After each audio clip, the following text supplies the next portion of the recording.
What is a pre-approval? So pre-approval is when a potential home buyer applies for a mortgage. And there's two ways to do it. There's actually a pre-qualification on one hand, which would be someone gives me their information over the phone verbally and I don't verify anything and just take their word for it. And I might say, well, it looks good that you might qualify for $400,000 or $500,000, but we won't know for sure until we get all of the paperwork that's needed. So when we use the term pre-approval, that means that we've actually collected and verified all of those documents. And then we actually turn it into an underwriter who reviews all of it to check it to make sure that the borrower meets all of the requirements and qualifications for the mortgage. Why is it so important to have before buying a house? It enables us to really educate and inform the consumer on how much they truly qualify for. By having that documentation, it gives us that ability to be confident that we're actually approving. What kind of documents do you request for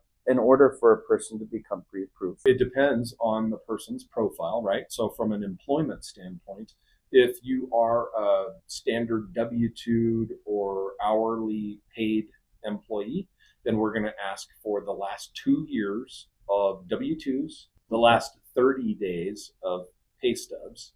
And then if you are self-employed, we're going to ask for the last 2 years of tax returns, and then a year-to-date profit and loss and a year-to-date balance sheet. And then for bank accounts, we're going to be looking for where's the money coming from for the down payment to purchase the home, the down payment and the closing costs. And that money can be from a myriad of sources. We're generally looking for it to be verifiable. Us knowing where it's coming from and documenting that helps to move the process. So Troy, you mentioned verifiable. What if my client gets tips or cash? Using money for the transaction, it really does have to be in a bank account or in a financial institution. And we're going to look back for 2 months on the bank statements and actually review all of the transactions. And if we happen to see that there's been a large deposit, we're going to need to know where those funds came from, because there's rules on these loans that require us to document where the funds came from. So if you're planning to buy a home, it's best to keep your money in the bank. I know there are some people that like to keep their funds at home because they feel like it's safer. When it comes to qualifying for a mortgage, it really is going to need to be in a bank or in a credit union or in a financial institution, right, so that we can verify, the last 60 days worth. How long does that process take for them to become pre-approved?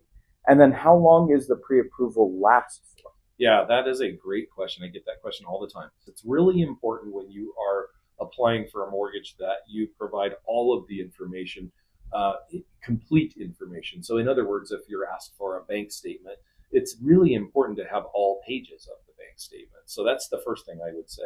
Once I get the application, it typically comes in online.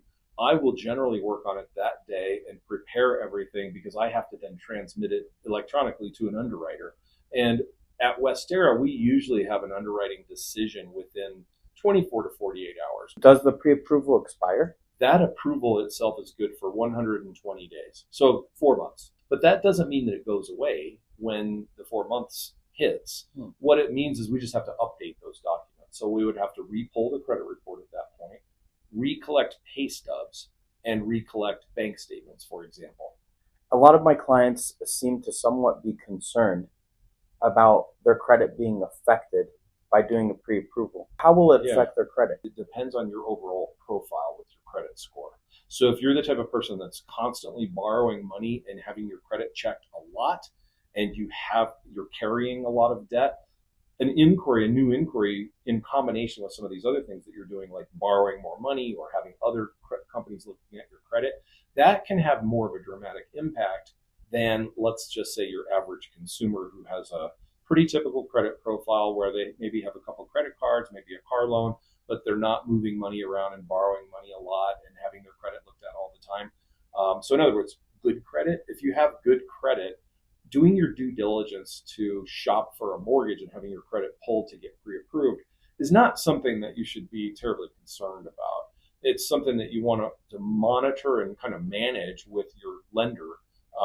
But it's not something that would typically cause a credit score to go down, just simply having your credit pulled to where it would cause a problem being able to get the loan. What should they not do? Don't take another loan out, like buying an automobile, for example, or opening a new credit card. If you take on new debt, that can have an impact on what you actually qualify for.